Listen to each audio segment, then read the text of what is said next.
إن الحمد لله نحمده ونستعينه ونستغفره ونعوذ بالله من شرور أنفسنا ومن سيئات أعمالنا. من يهده الله فلا مضل له ومن يضلل فلا هادي له، وأشهد أن لا إله إلا الله وحده لا شريك له، وأشهد أن محمدا عبده ورسوله. يا أيها الذين آمنوا اتقوا الله حق تقاته ولا تموتن إلا وأنتم مسلمون. يا أيها الناس اتقوا ربكم الذي خلقكم من نفس واحدة وخلق منها زوجها وبث منهما رجالا كثيرا ونساء، واتقوا الله الذي تساءلون به والأرحام إن الله كان عليكم رقيبا. يا أيها الذين آمنوا اتقوا الله وقولوا قولا سديدا يصلح لكم أعمالكم ويغفر لكم ذنوبكم، ومن يطع الله ورسوله فقد فاز فوزا عظيما. أما بعد، فإن خير الحديث كتاب الله، وخير الهدي هدي محمد صلى الله عليه وعلى آله وسلم، وشر الأمور محدثاتها، وكل محدثات بدعة، وكل بدعة ضلالة، وكل ضلالة في النار.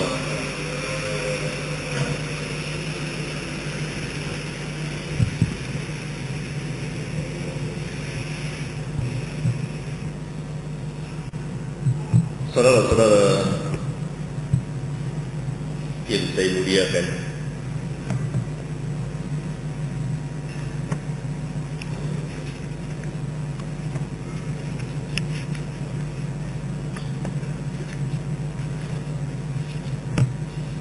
barangkali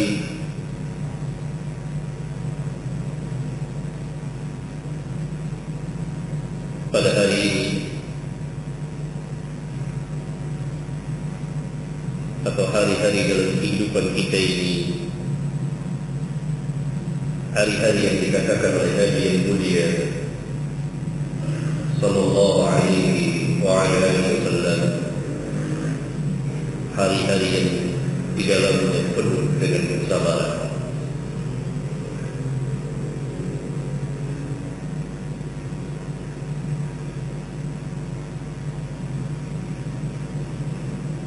Hari-hari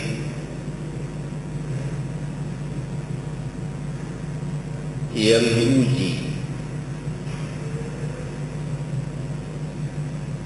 setiap orang yang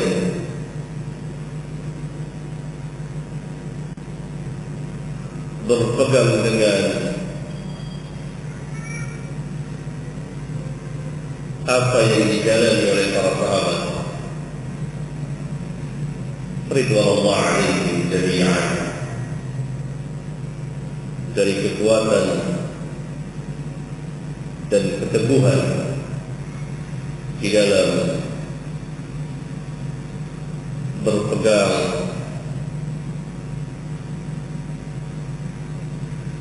dengan sunnah Nabi yang mulia sallallahu alaihi wasallam secara ilmu dan amal dan dakwah. Hari-hari ayyam sabar,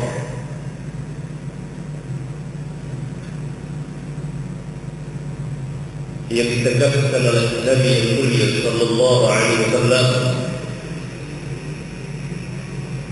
dalam sebuah hadis bahwa beliau menceritakan kepada kita apa yang akan terjadi nanti dan telah terjadi pada hari ini, dan kita menyaksikan dengan mata kepala kita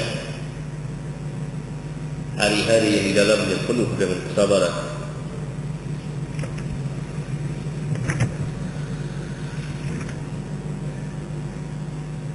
Kelengkapan dari takrib hadis yang mulia ini ada di kitab saya yang insyaallah dalam waktu dekat akan masuk ke dalam alam penerbitan mereka dengan judul Telah Datang Zamannya. Yakni telah datang zamannya apa yang dikabarkan oleh Nabi yang mulia sallallahu alaihi wasallam. Salah satunya adalah makna dari sebuah hadis yang Nabi katakan bahwa kita berada bahwa akan datang hari-hari yang di dalamnya penuh dengan kesabaran bagi mereka yang mutamassik, berpegang dengan apa yang dijalani oleh antum para sahabat, dan mereka akan memperoleh ganjaran 50 orang seperti antum, kata sahabat, atau seperti mereka, seperti antum. Ganjaran yang besar sekali bagi mereka yang mutamassik, berpegang dengan apa yang dijalani oleh para sahabat dalam hidup dan kehidupan keagamaan mereka, yaitu berpegang dengan Rasulullah sallallahu alaihi wasallam, memang seperti menggenggam bara api, seperti seorang menggenggam bara api. Tapi fatuba lidhuwa, maka berbahagialah, beruntunglah bagi orang-orang yang asli. Islam datang asli, kemudian dikenal. Ketika Nabi sallallahu alaihi wasallam mendakwakan apa yang Allah Subhanahu wa taala perintahkan kepada beliau untuk mendakwakannya,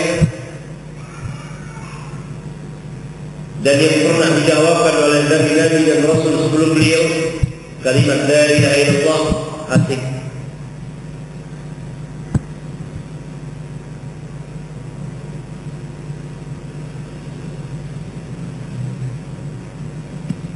Mereka mengingkari,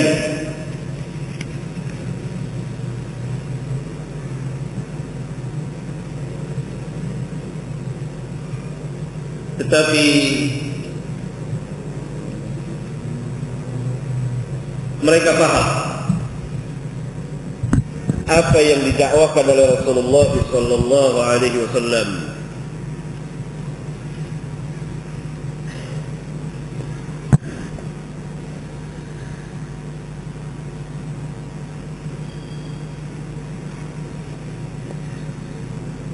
Innahum kanu idza qila lahum la ilaha illallah yastakbirun wa yaquluna inna latariku alihatina li sya'irin majnun. Sesungguhnya mereka dahulu di dunia, ketika mereka dibangkitkan nanti pada hari kiamat, apabila dikatakan kepada mereka, diperintah, diajak, didakwakan la ilaha illallah, yastakbirun, mereka sombong, membesarkan diri. Hakikat sombong adalah batarul haq, menolak kebenaran ketika kebenaran itu sampai kepada mereka dan mereka tahu itu yang hak, seperti Fir'aun. Hatinya membenarkan, tahu bahwa Musa itu hak, tapi sombong, dia tolak. Iblis tahu perintah Rabbnya adalah hak, tapi dia tolak, angkuh, enggan, sombong, membesarkan diri, aba wastakbara wa kana minal kafirin. Firman Allah tabaraka wa taala yang menjelaskan bahwa mereka yastakbirun ketika didakwakan kepada mereka la ilaha illallah, menunjukkan bahwa mereka itu paham dengan sepaham-pahamnya makna kalimat la ilaha illallah. Sebab kalau mereka tidak paham, tentu mereka akan tanya apa yang dimaksud dengan la ilaha illallah. Kami tidak ngerti. Mereka paham. Kali itu mereka yastakbirun.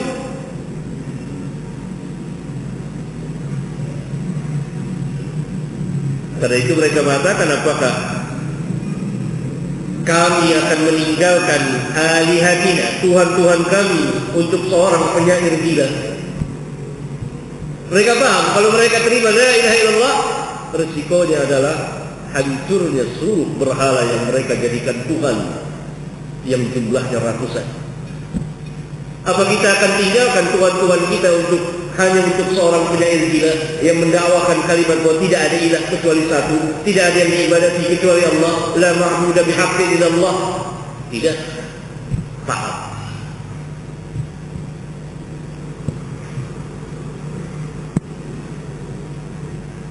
Tapi keagungan kalimat tauhid, dia akan berjalan terus.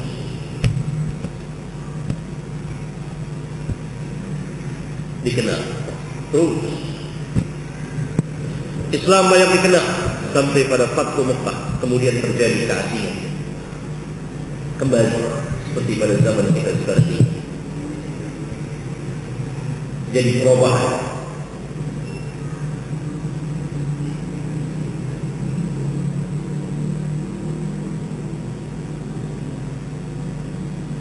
Karena itu salah satu bentuk jihad yang besar pada zaman ini, jihad ilmiah,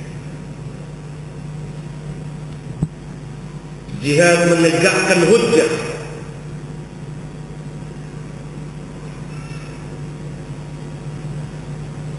mendakwakan Islam, menjelaskan tentang Islam secara kafah. Karena dakwah para sahabat, dakwah Islam secara keseluruhannya, tidak juz'iyah, bagian dari bagian-bagian, secara kafah. Ini pada hakikatnya jihadnya al-anbiya wal mursalin, dari Nuh sampai Muhammad alaihi wassalatu wassalam. Apa dakwah Nuh kepada kaumnya selama 950 tahun, siang malam, secara terang-terangan maupun sembunyi? Dakwah ilmiah, dakwah menegakkan hujjah, kebenaran yang datang dari Rabb.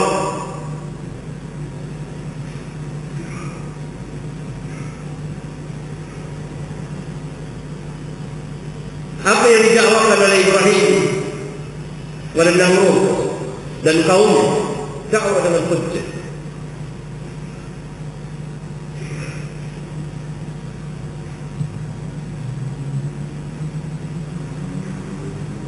Hujjah naqliyah wa aqliyah, dalil-dalil secara nahwu, secara riwayat dari Allah tabaraka wa taala, dan secara aqliyah yang mengikuti dalil-dalil naqliyah dan tidak akan pernah bertentangan selamanya. Al-anbiya wal mursalin adalah orang yang paling berakal,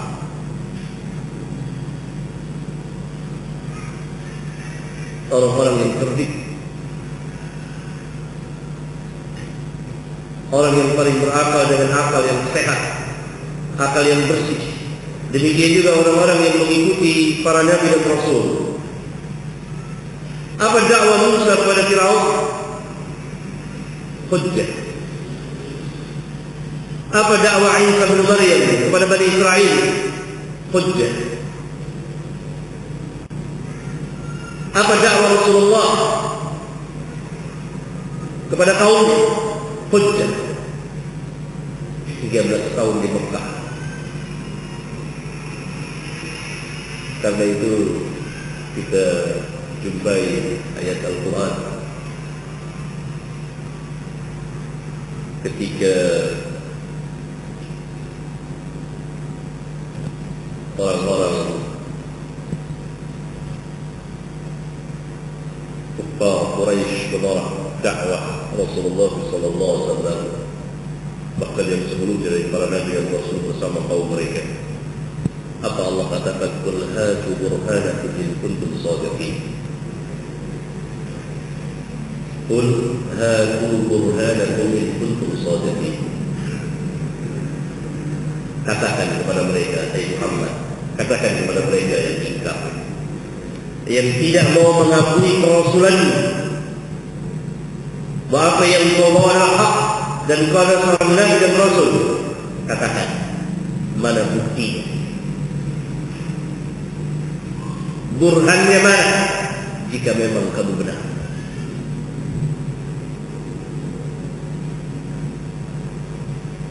Ayat dakwah ilmiah.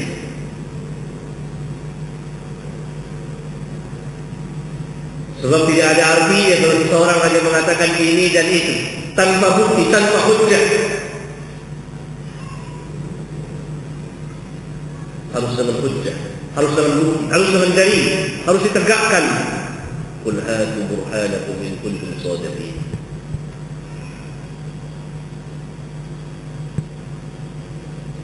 Karena itu Allah Subhanahu wa taala perintahkan Nabi yang mulia sallallahu alaihi wasallam untuk mengatakan kepada manusia, qul hadhihi sabili ad'u ila Allah ala basiratin ana wa man ittaba'ani. Katakan, inilah jalanku, ini jalanku yang lurus kepada Allah.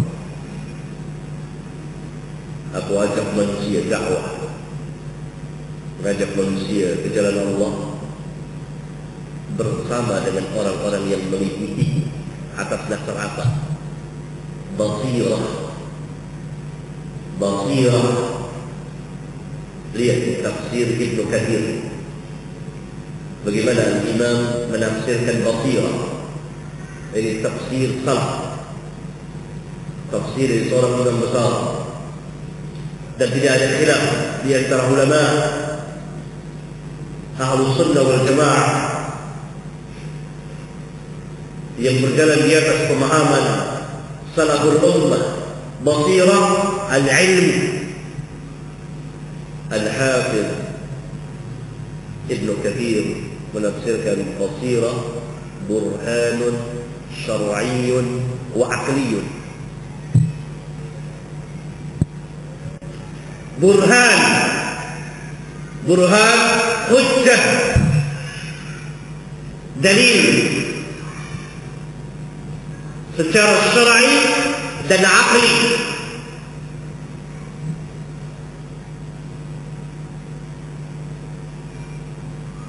Karena tidak ada satupun agama yang demikian meninggikan dan memuliakan akal.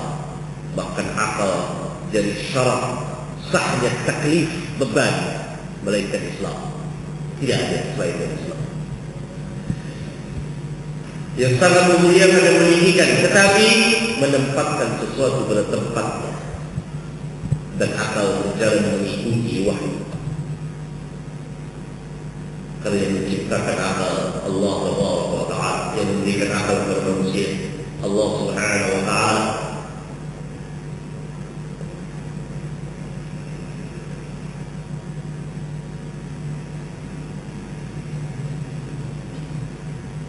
Karena itu sering diulang-ulang, apakah kamu tidak berpikir? Apakah ta'qilun? Tidak menggunakan akal. Dan diperintah untuk mentadabburkan Quran dengan apa? Apalah yang tadabbaru dalam Quran? Tadabbur.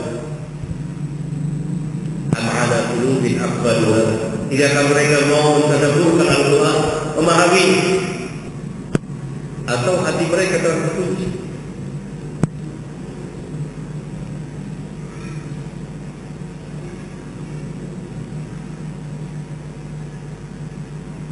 Demikian juga para sahabat, tabi'in dan orang-orang yang mengikuti akal mereka cerah, akal mereka jernih, akal mereka bersih, akal mereka sorry, memiliki ketegasan akal, bukan akal yang sakit dan goncang.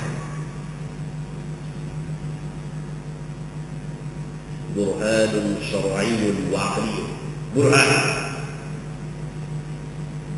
Dakwah ditegakkan dengan ilmu.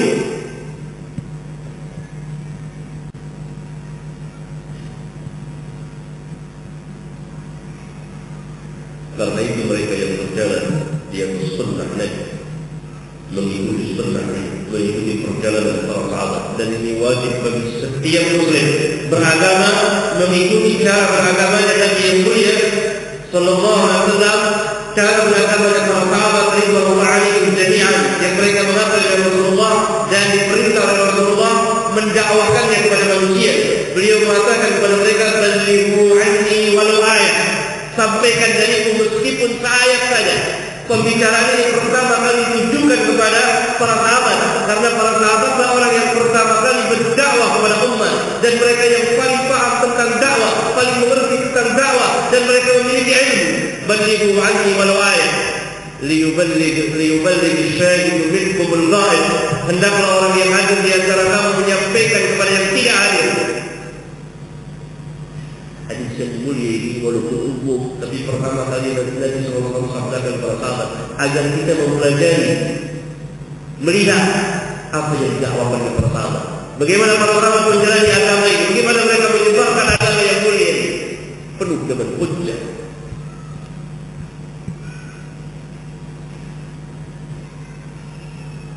Ala basirah,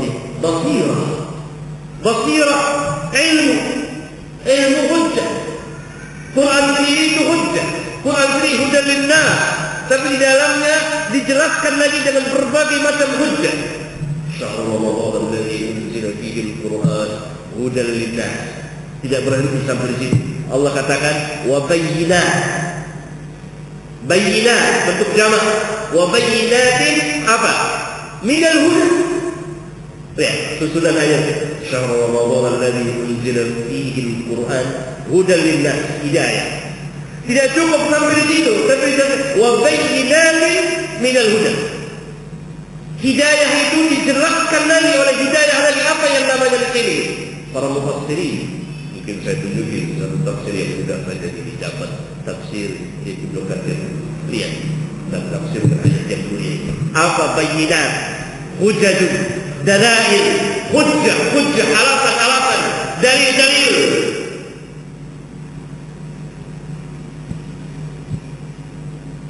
Sempurna hidayah itu berjalan.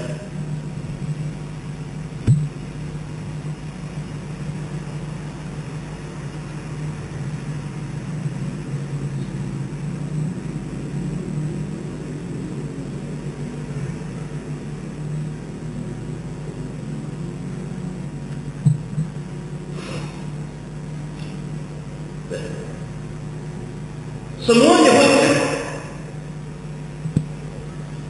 Mana hujjah, mana dalil?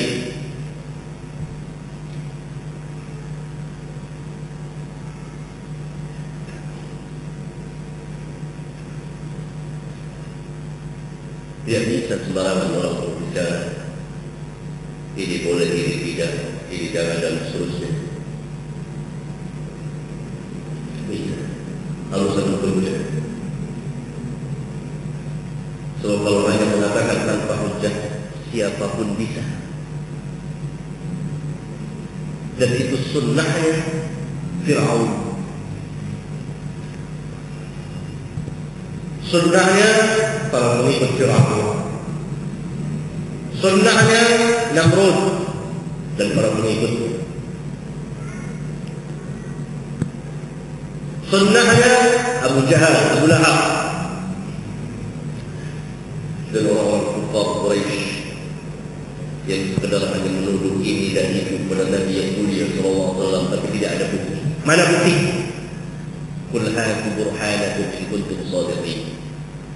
Kalau memang kamu benar, tegakkan hujjah, dalil. Dan ini merupakan kaidah agama yang wajib dipahami oleh setiap muslim.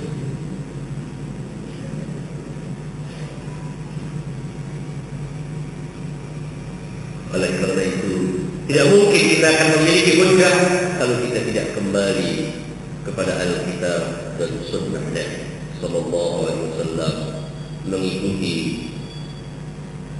al-ulama wa qurratul anbiya, mengikuti waris para nabi dan rasul. Siapa yang pertama kali jadi ulama? Para sahabat, kemudian diikuti oleh orang-orang yang sudah. Mereka beragama dengan dalil. Tidak boleh kita beragama tanpa dalil.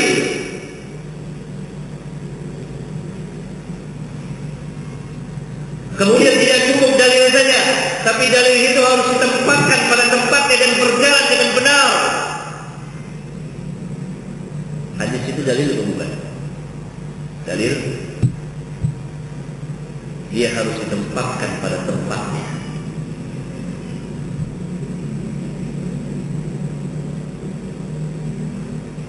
Kalau tidak, itu bukan dalil.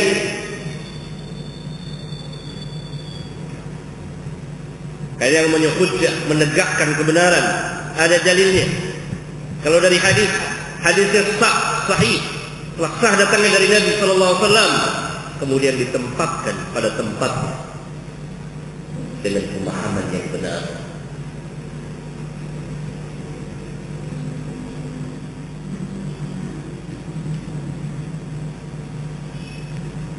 Saya sering ditanya, Ustaz,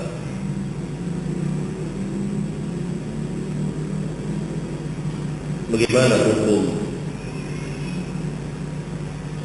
berzikir berjamaah yang sekarang ini lagi ngetren, marak, dan banyak kaum muslimin mengikuti?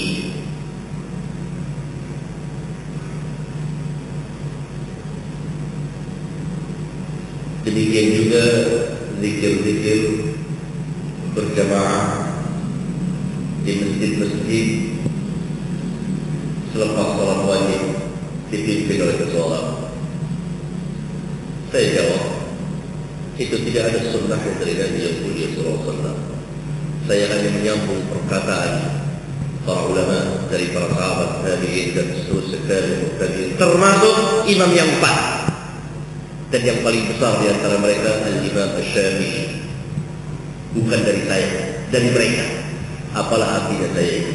Saya menyampaikan, saya belajar. Setelah buka kitab ini, kitab itu, kitab ini, kitab itu, sampai kitab Al-Um, buka. Bagian kitab salat di akhirnya, buka, baca. Kalau saudara bisa baca, kalau tidak, berikan kepada pakaiannya, berikan kepada ustaz, bacakan. Apa kata Imam Syafi'i? Hendaklah imam dan makmum mensirkan zikir bacaannya semua. Masing-masing berzikir sendiri, tidak boleh keras. Karena Nabi SAW waktu itu mengeraskan dalam rangka mengajarkan agar para sahabat tahu. Lalu sebagian kaum muslimin berapa jumlah banyak sekali yang bertanya kepada saya. Tetapi mereka menyadari ini dia terangkan hadis dari Bukhari, Muslim, bahkan dari ayat-ayat Al-Quran Karim. Ini kalimat yang sah, tetapi yang dimaksud adalah batil. Kalau dalil ini dipergunakan sesuai dengan pendapat mereka, kalau ini maka saya pun mampu, lebih mampu dari mereka. Saya bisa mengeluarkan bermacam-macam tata cara peribadatan. Saya alhamdulillah tahu Quran, bisa baca, tahu hadis. Sekarang saya akan tafsirkan kepada saudara seenak saya, pendapat saya. Maka saudara akan melihat tata cara peribadatan yang aneh-aneh keluar dari saya. Dalilnya ini, surat Al-Baqarah ayat sekian, surat Al-Maidah ayat sekian, surat An-Nisa ayat sekian, surat At-Taubah ayat sekian. Hadisnya ini, buka Bukhari juz sekian, halaman sekian, nomor sekian, Muslim dan seterusnya. Sahih, disahihkan oleh Syekh Albani dan lain-lain. Tapi itu menurut siapa? Menurut saya. Dan antum juga bisa. Siapapun juga bisa. Seperti pertama kali Khawarij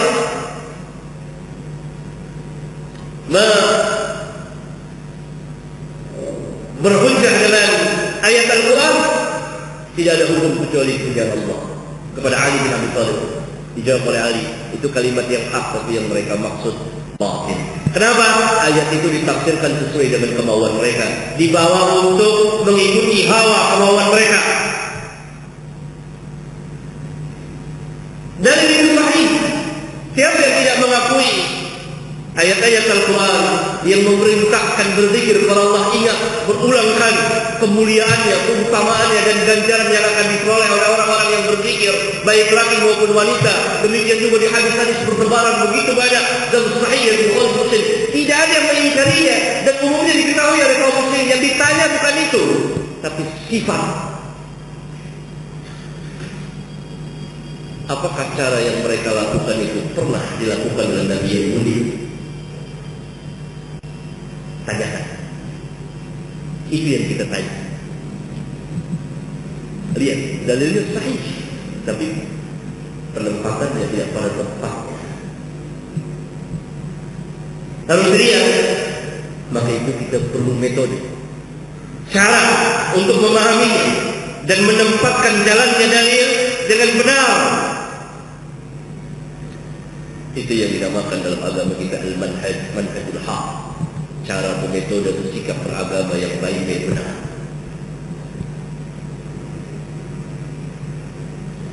Ini yang berulang-ulang disebut dalam Al-Quran, ketaatan mutlak kepada Rasulullah SAW.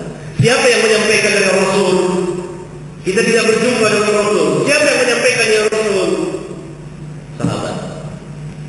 As-sabiqun al-awwalun minal muhajirin wal ansar. Muhammad Rasulullah walladzina ma'ahu. Siapa walladzina ma'ahu? Kita, bukan, kita belum ada. Wa innaka lahum aminu kama amana an-nas. Siapa an-nas itu? Yang orang-orang munafiqun diperintah oleh Allah untuk beriman sebagaimana para sahabat telah beriman. Anu'minu kama amana subhana. Kata orang munafik, apakah kami akan beriman sebagaimana berimannya orang-orang bodoh? Dibela oleh Allah tabaraka wa taala para sahabat. Ala innahum hum sufaha. Yang benar mereka lah yang bodoh, sahabat tidak. Karena sufaha artinya itu adalah untuk jamak dari safi. Mereka yang kurang akalnya, sempit akalnya dan tidak mengetahui mana maslahat, mana mudarat. Maknanya, kalau kita tidak mengikuti manhaj sahabat, maka kita terjerumus ke dalam pemahaman agama dengan kesempitan akal dan tidak tahu mana maslahat dan mana mudarat. Manhaj sahabat semua maslahat. Lihat keterangan secara lughah dan lain-lain. Ada al-Hafidz diberikan.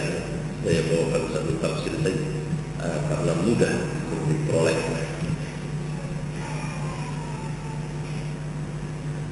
Dari sini kita tahu bahwa tidak ada yang membodohi para sahabat kecuali orang-orang munafik dan yang mengikuti sunnahnya orang-orang munafik. Tidak ada yang marah dan benci kepada para sahabat kecuali orang-orang kufar. Liyamiru bihimul kufar. Keberadaan para sahabat itu, lihat akhir surat Al-Fat. Keberadaan para sahabat itu membuat murka marah orang-orang kufar. Maka kaum muslimin tidak akan menjadi kuat dan melemahkan orang-orang kufar kecuali mereka berjalan di atas manhaj para sahabat. Kita saksikan kaum muslimin beragama dengan caranya masing-masing, tanpa hujjah, tanpa bayyinah, tanpa basirah, tanpa ilmu. Harus kita akui walaupun pahit, suka atau tidak suka. Kalau kita saksikan salah satu amaliyah kita atau keyakinan kita, kemudian kita bertanya sendiri, dari mana keyakinan saya ini? Dari mana asalnya perbuatan amaliyah yang saya kerjakan ini? Tanya. Ada dasarnya tidak. Dan kalau dikatakan dasarnya tepat tidak.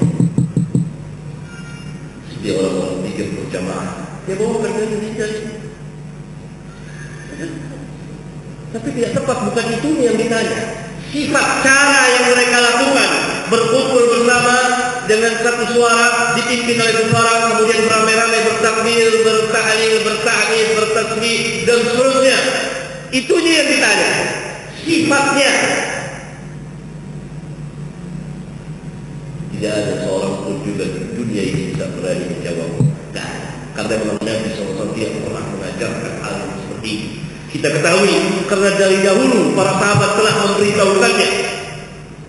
Salah seorang di antara mereka yang sangat terkenal, Abdullah bin Mas'ud radhiyallahu taala anhu, ketika beliau menyaksikan di masjid, di situ ada beberapa lingkaran, halqah-halqah, setiap lingkaran dipimpin oleh seseorang. Pemimpin ini, orang ini memimpin berzikir bersama. Pemimpin ini mengatakan, kabbiru, bertakbirlah. Ramai-ramai mereka bertakbir, Allah Akbar, Allah dan seterusnya. Dikatakan sah oleh Abdullah bin Mas'ud. Berbeda dengan milahnya Muhammad sallallahu alaihi wasallam. Dimarahi dengan kemarahan yang keras.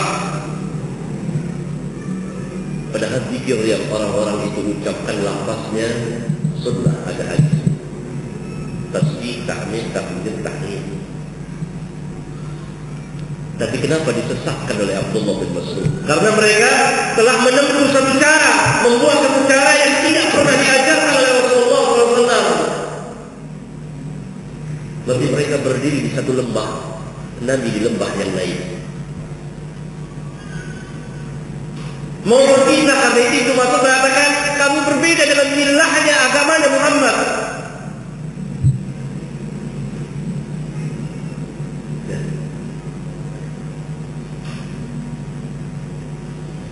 Ketika sahabat safar bersama Nabi yang mulia, hadis Abdullah bin Mas'ud, akal Abdullah bin Mas'ud itu bisa dicek di kitab Sunan Ad-Darimi bagian muqaddimah.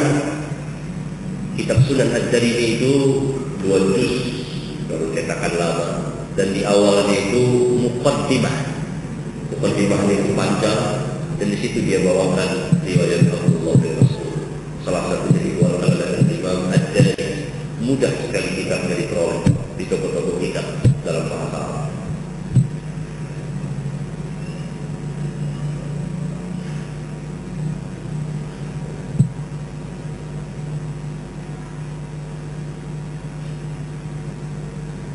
Kemudian Rasulullah SAW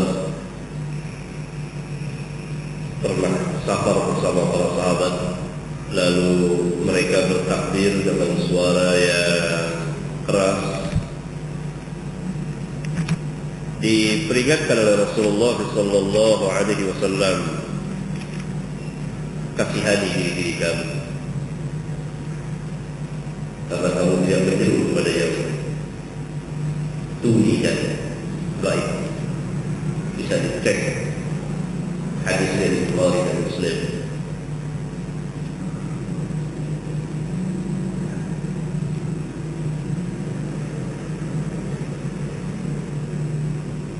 Bahkan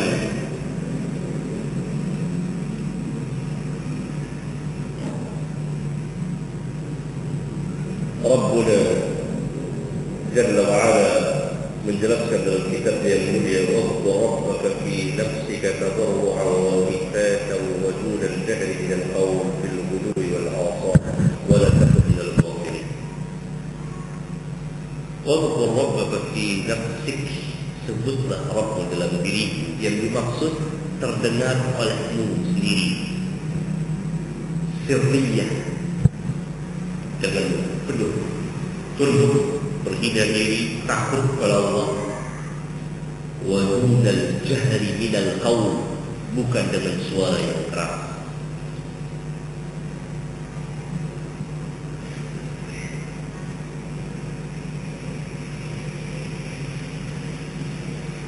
Wa dunal jahri minal qaul,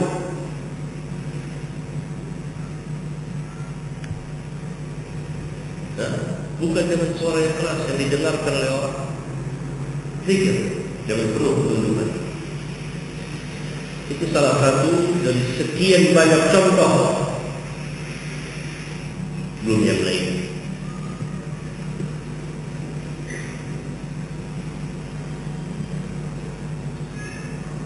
Tidak bisa kita seenaknya beragama semau kita. Tidak bisa. Ini agama punya Allah. Harus mengikuti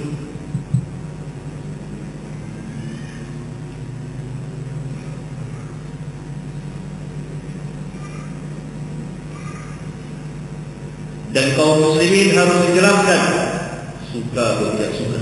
Ilmu tidak boleh disembunyikan.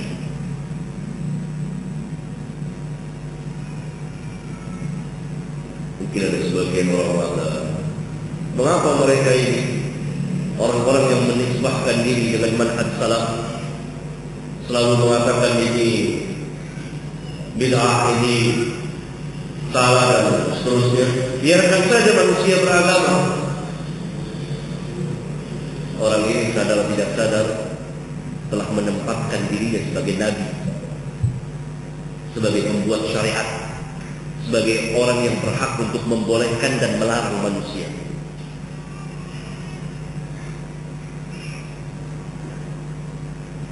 Apa boleh kita berkata seperti itu?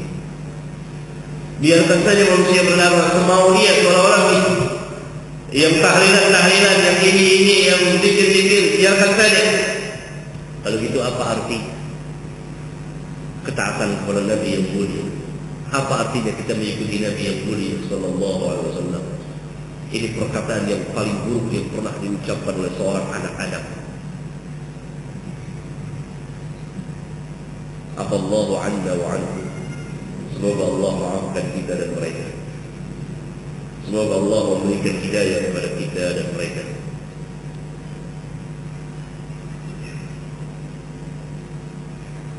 Ini perkataan yang kokoh,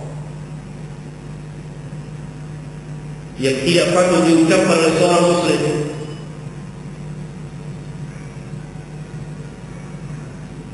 Apalagi sampai mengatakan menghina manhaj salaf. Tidak ada seorang pun yang menghina as-salaf. Dan tidak ada yang berani. Hatta sampai ahli bid'ah pun tidak berani, bahkan mengaku dirinya mengikuti salaf.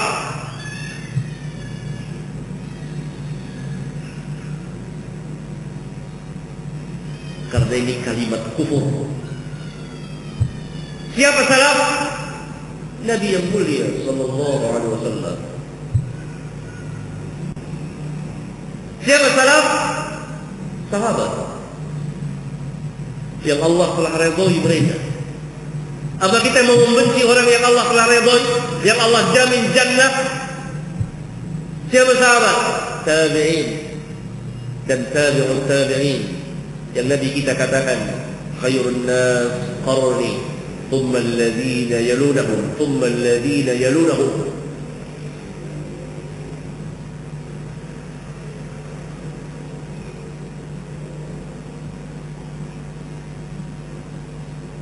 Semuanya ingin mengikuti manhaj salaf, karena manhajnya cara beragama Rasulullah SAW. Karena salaf artinya orang yang terdahulu, terkemudian dari kita, dari jurusan umur, dari jurusan keimanan, dari jurusan keutamaan. Maka itu dikatakan salafun salih, pendahulu kita yang saleh. Siapa yang berani mencela mereka ini? Tak boleh.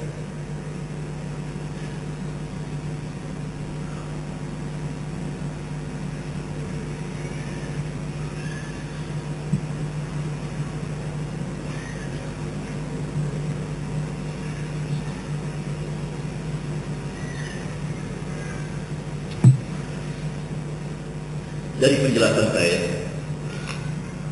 dapatlah saudara membuat kesimpulan bahwa dinul Islam tegak dengan hujjah. Kaum muslimin harus memiliki hujjah dalam beragama. Tidak boleh dia sembarangan beragama. Gimana kita cara beragama kita? Ikut-ikutan saja, tidak tahu. Sering saya ditanya atau berdialog dengan masyarakat umum. Lalu barangkali kita ingin membuka pikiran mereka, kita tanya, Bapak atau Ibu, saudara kerjakan amal ini dasarnya di mana? Ada nggak dari Nabi yang mulia Sallallahu Alaihi Wasallam? Hampir dapat dipastikan kaum kita 99% menjawab, begini yang saya peroleh. Saya dapat seperti ini. Saya tidak tahu ini dari Nabi SAW. Tapi ini katanya ajaran Islam. Saudara tidak berusaha untuk bertanya. Memang tidak diajarkan.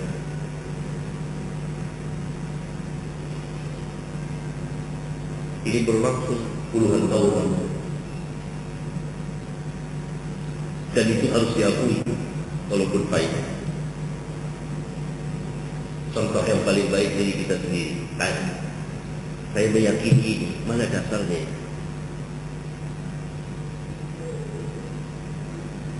Saya ikut peringatan Maulid. Apakah Nabi pernah memerintahkannya? Apakah para sahabat tabi'in pernah melakukannya? Saya harus tahu. Saya ikut siapa? Bukankah Rabbuna dalam Al-Quran memerintahkan ati Allah wa ati Rasul berulang kali? Kata Syekhul Islam Ibn Taimiyah, kurang lebih 40 tempat dalam Al-Quran ketaatan kepada Rasul, mengikuti beliau dalam beragama ini.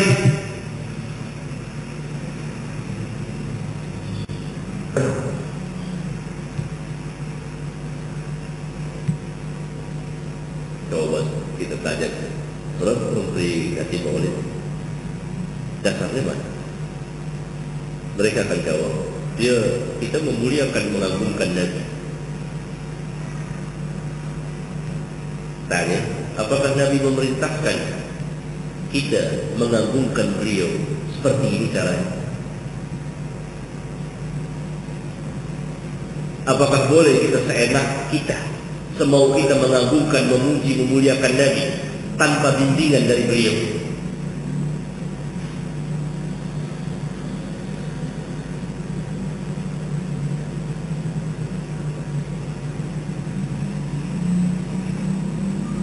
Tidak boleh.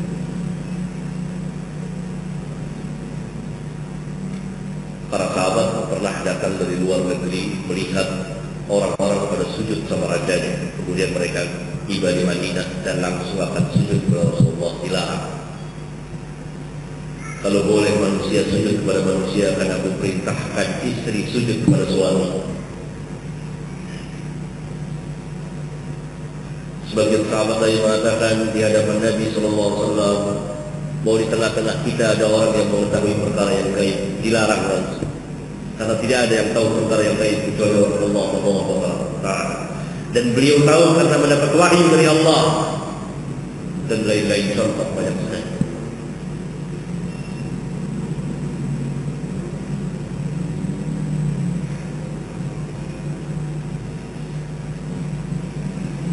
Ya, kami mengikuti guru-guru kami, kemudian memang sudah tradisi demikian. Apa kita beragama diperintah seperti itu? Dalam beragama kita diperintah seperti itu, atau kita mengikuti Nabi Sallallahu Alaihi Wasallam?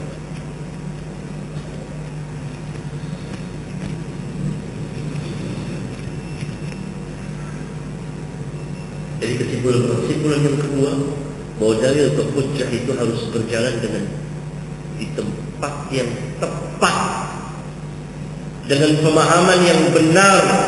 Kalau tidak, maka dalil itu akan kita pergunakan seenak kita.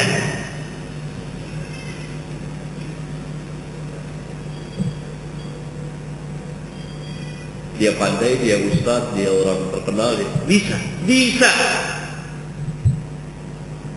Coba sekte para Madinah dan anaknya jin, orang-orang yang dikatakan sebagai intelektual Muslim,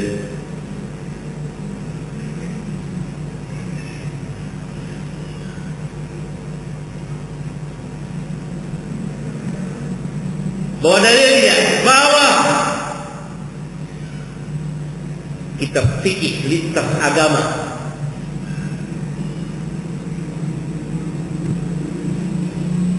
buah karya tokoh-tokoh mereka, Bukhari Majid dan kawan-kawannya, penuh dengan ayat Quran dan hadis, sebagiannya sahih Bukhari dan Muslim. Tetapi menurut tafsiran mereka dari orang-orang falasifah batiniyah, para pengikut kaum zanadiqah zindiqah,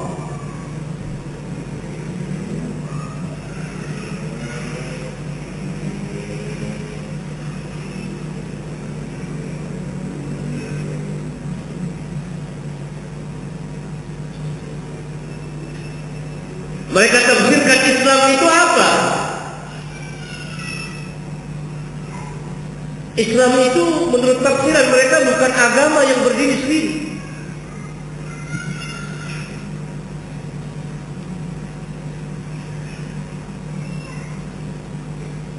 Menurut saudara Paulus Majid, Islam itu adalah agama generis yang bisa ada di setiap agama ada. Ini dinukil langsung oleh salah seorang murid terbaik mereka, lulusan perguruan Zanadiqah ini,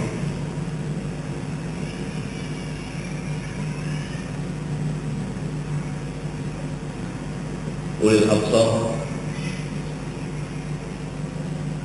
Islam sebagaimana dikatakan Nur Khalid, katanya ada agama yang generis yang bisa ada di mana saja. Islam ada di Yahudi, Islam ada di Kristen, Islam ada di Konghucu, bahkan Islam ada di ajaran Marxisme. Ya subhanallah.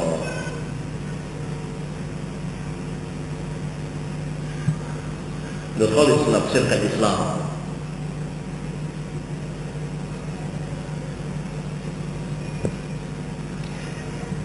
karena itu inna ad-dina 'inda Allahi al-Islam.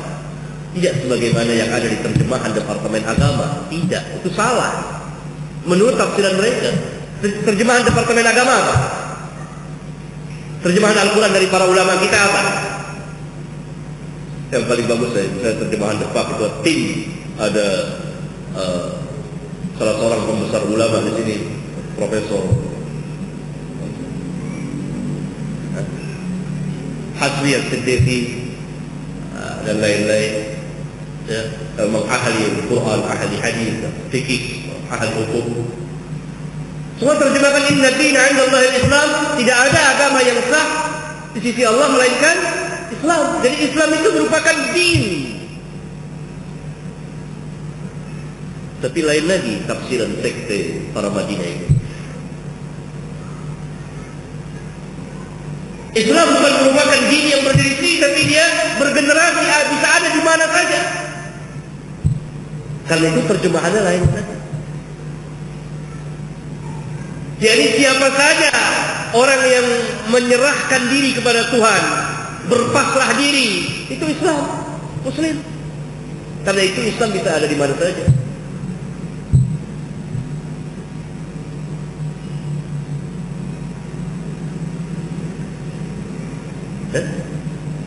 Dari itu keluar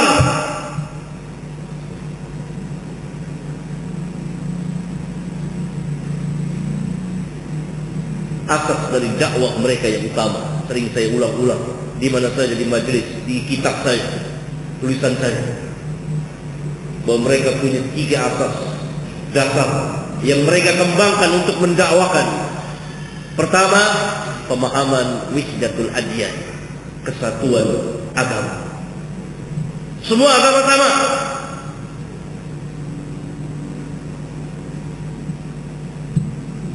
Tapi kalimat ini hanya mereka ucapkan kepada orang-orang Islam.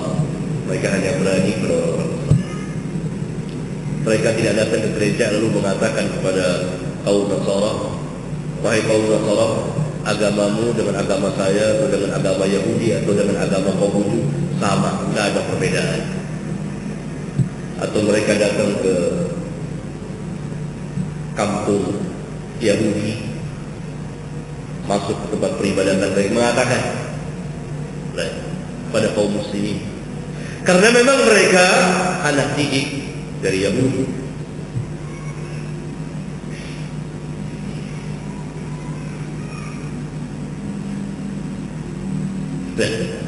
Dan ini mereka membawa ayat inna dina indallahi al-Islam, itu ayat-ayat yang lain, tapi ditafsirkan sesuai dengan tafsirannya.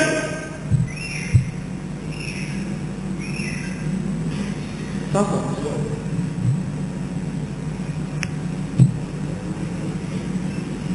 Padahal ini tidak diakui, bukan hanya oleh Islam, tapi oleh seluruh agama. Masing-masing orang meyakini bahwa ini agama yang hak, agama yang benar.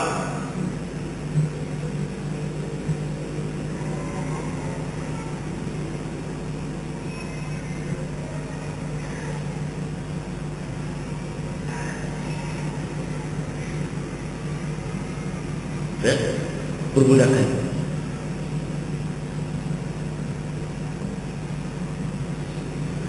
Terus banget. Ini fitrah bagi manusia agama ini. Siapa saja. Anehnya mereka bawakan hadis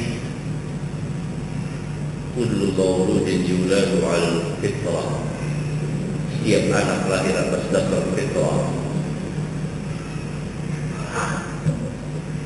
Tidak dengan lafaz Arabnya, dengan terjemahannya. Dipotong. Potong. Tidak dilanjutkan. Kalau dilanjutkan, berbenturan dengan manhaj mereka. Lihat cara-cara orang yang licik dan tidak memiliki kejujuran. Lihat fikih lintas agama. Kalau tidak salah halaman 35 atau halaman 38. Kenapa mereka tidak lanjut? Kenapa dipotong hadis yang mulia ini? Bukhari dan Muslim akan berbenturan dengan mereka. Karena fitrah mereka tafsirkan lain. Fitrah menurut tafsiran para ulama kita dari sahabat dan seterusnya, ijma fitrah adalah al-Islam. Setiap manusia lahir membawa dinul Islam. Karena lanjutan hadisnya, fa'abawahu yuhawwidanihi atau yunassiranihi atau yumajjisanihi. Maka kedua orang tuanya lah nanti yang akan menjadikan dia Yahudi atau Nasrani atau Majusi. Kalau dibawakan ini, maka hancur manhaj mereka itu. Apa yang mereka telah katakan di halaman-halaman sebelumnya. Dipotong. Kalau muslimin tidak tahu, meski sian, kita harus belajar. Mari, kita harus belajar. Kita harus dengan hujjah. Tanya. Tayana Alkitab dan Sunnah dan berjalan di atas manhaj salaf sehingga kita tidak ditipu. Banyak kaum muslim baca kitab itu, dia manggut-manggut. Ini hadisnya Bukhari, Muslim. Dan mereka licik membawakan lafaznya saja, potong. Orang-orang umum nggak tahu. Itu ditafsirkan lain, aneh. Dan saya katakan di sebagian kitab saya. Di antaranya di kitab Al-Masail jilid 5 nanti akan terbit insyaallah ta'ala dalam membantah ini. Kenapa mereka tidak lanjutkan ini? Kenapa? Kenapa kaum para Madinah tidak melanjutkan hadis ini? Mereka membawakan perkataan ulama, tapi diputar balik, diambil setengah, dibuang setengah. Mereka ingin merubah fikih Islam, mencaci maki Imam Syafi'i. Imam Syafi'i lah kata mereka, kata Nur Khalis dan lain-lain, yang membuat runtuhnya dan lemahnya fikih Islam. La ilaha illallah. Al-Imam Syafi'i nasirus sunnah, pembela sunnah, orang yang alim.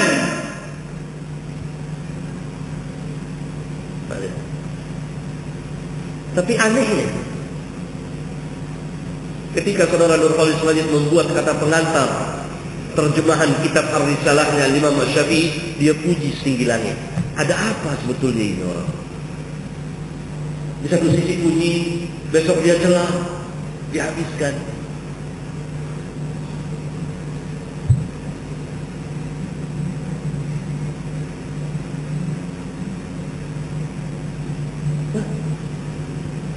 Dia bawakan lagi perkataan Asy-Syatibi, ulama besar, pengarang kitab Al-I'tisam, yang menjelaskan tentang bid'ah dan liku-likunya, cabang-cabang dan seterusnya. Bawakan di kitabnya Al-Muwafaqat. Sebagian perkataan yang lain tidak, ingin menjelaskan mazhabnya, bahwa Imam Syafi'i, Imam Asy-Syatibi juga mendukung, seolah-olah mendukung mereka dan dipaksakan. Kita lemah ilmu, tidak ada cek, jadi periksa. Setiap orang bisa diambil perkataan, bisa dibuang, tinggalkan, kecuali Nabi yang mulia sallallahu alaihi wasallam. Imam Malik rahimahullah taala mengatakan, setiap manusia perkataannya bisa diambil, bisa ditinggalkan, kecuali pemilik kubur ini, sambil menunjuk ke kubur Nabi yang mulia sallallahu alaihi wasallam, yang masuk Rasulullah sallallahu alaihi wasallam, tidak boleh tinggalkan perkataan. Saya cek, buka.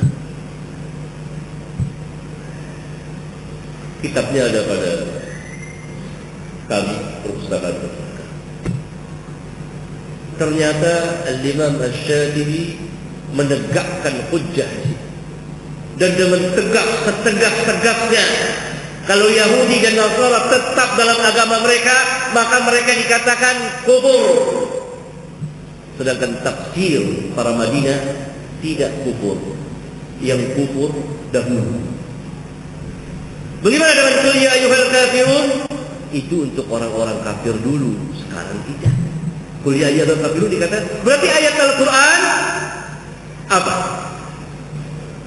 Terbatas untuk orang-orang kufar Quraisy. Karena itu mereka menghalalkan pernikahan campur agama antara wanita muslimah dengan laki-laki non-muslim. Ketika disodorkan ayat dalam surat Al-Mumtahanah, apa mereka jawab? Itu untuk orang kafir dulu.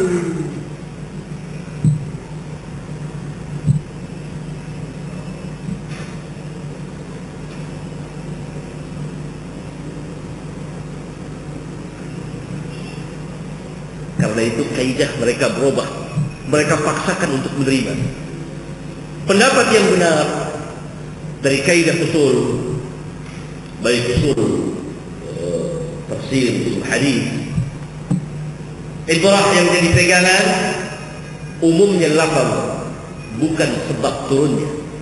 Al-ibratu bi umumil lafzi la bi khususis sabab. Yang jadi pegangan, yang jadi hujjah adalah keumuman lafaz Al-Quran, bukan karena kekhususan sebab turunnya atau datangnya hadis. Mereka robah. Yang jadi pegangan kekhususan sebab, bukan keumuman lafaz. Jadi pada hakikatnya adalah membatalkan syariat. Ini salah satu contoh kitab fikih lintas agama yang penuh dengan dalil. Quran surat sekian, Quran surat sekian, Quran surat sekian, tetapi menurut imam tafsir mereka, Nur Khalid Fajr.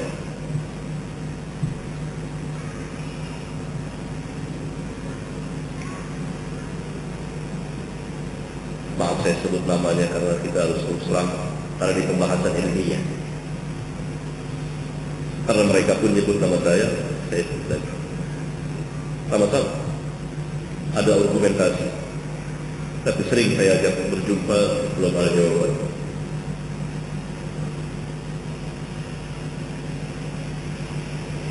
Ya.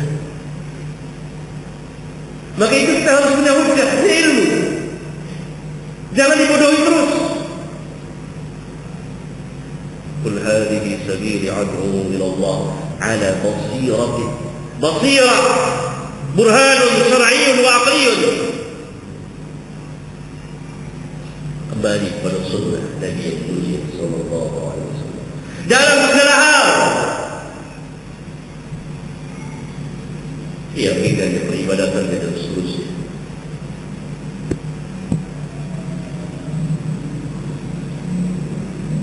Selain amal, dakwah, ilmu, amal, dakwah, ilmu, amal, dakwah, ilmu, amal, dakwah. Kalau tidak seperti itu,